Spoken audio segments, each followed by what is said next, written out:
결론부터 말씀드리자면 쥬라기 월드 도미니언은 상당히 아쉬운 영화라고 생각을 합니다. 영화를 보는 어느 순간까지는 괜찮은 모습이었다라고 생각을 했습니다. 특히나 오웬이 오토바이를 타고 공룡을 따돌리는 장면에서의 속도감은 상당히 괜찮았고, 그 속도감에서 오는 서스펜스 또한 상당히 좋았습니다. 다만 이 영화가 어딘지 모르게 아쉽게 느껴지는데, 제가 생각하는 그 원인은 이 깔끔하지 못한 스토리라인이 아닐까라는 생각이 들었습니다. 영화를 보다 보면 어딘지 모르게 걸리는 부분들이 존재합니다. 저는 이 메뚜기의 존재가 주요 원인 중 하나라고 보이는데, 분명 공룡의 이야기를 기대하고 간 영화에서 공룡보다는 메뚜기가 더 중요하게 다뤄진다라는 것이죠. 특히나 이 메뚜기가 품종 개량형이라서 영화에서는 조금 혐오스럽게 연출되는 부분이 있는데, 곤충에 대한 심한 공포가 있는 분들은 이 점 참고하시고 영화 보시면 좋으실 것 같습니다.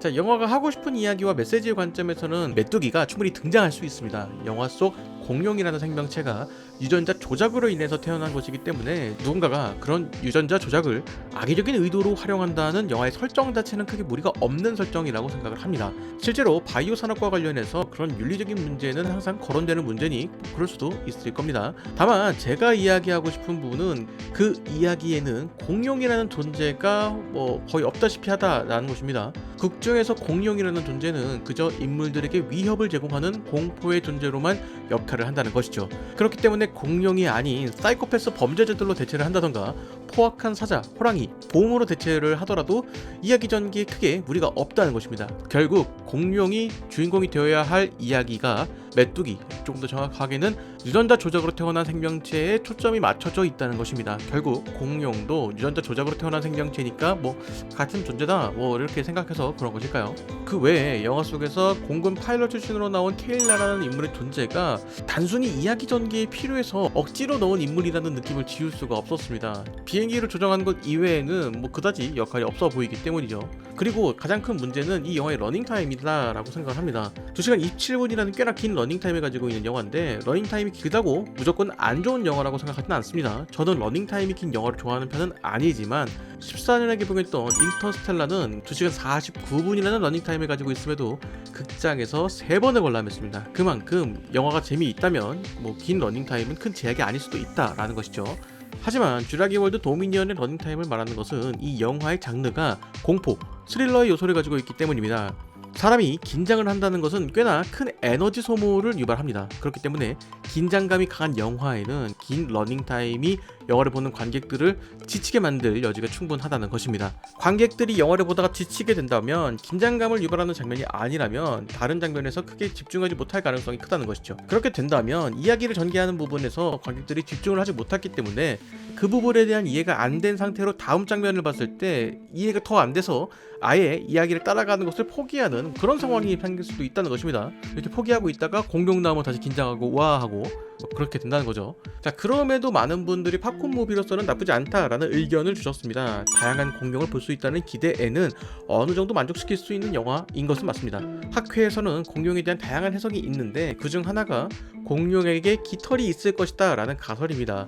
그런 이야기를 영화에 반영하여서 영화 속에 등장하는 일부 공룡은 깃털로 덮인 듯한 모습이 등장하기도 했습니다. 그 외에 또 여러 공룡에 대한 가설들을 반영하여서 제작하는 모습이죠.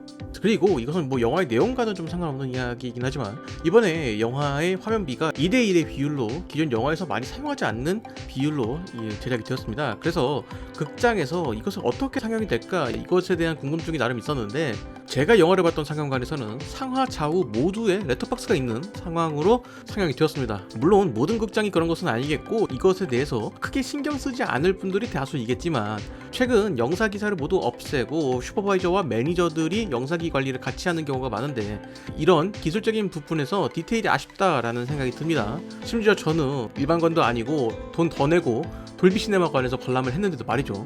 자, 이렇게 쥬라기 월드 시리즈가 마무리가 되었는데 저는 이 시리즈가 이렇게 마무리하기는 너무 아쉽다 라는 생각이 듭니다. 다만 이 아쉬움이 이게 쥬라기 월드 시리즈를 이제 못 보는 건가? 라는 것에서 오는 아쉬움이 아니라, 아니 시리즈를 제대로 해본 것도 없는데 그냥 끝났다라는 느낌입니다. 그냥 엄청 매운 떡볶이가 먹고 싶었는데 그냥 순한 맛으로 퉁쳐버린 느낌이랄까요? 그냥 공룡을 흥미롭게 다루는 것보다 공룡을 이용한 사회적인 메시지를 표현하는 것을 조금 더 앞서는 것이 아닐까라는 생각이 듭니다.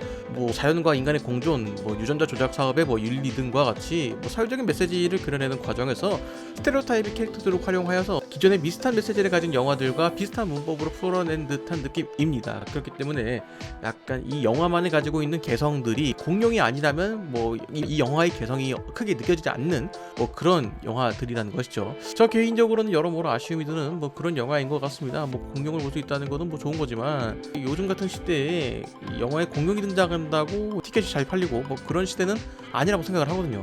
여러분들은 주라기 월드 도미니언에 대해서 어떻게 생각하시나요? 댓글로 남겨주시면 감사하겠습니다. 저는 다른 이야기로 돌아오도록 하겠습니다.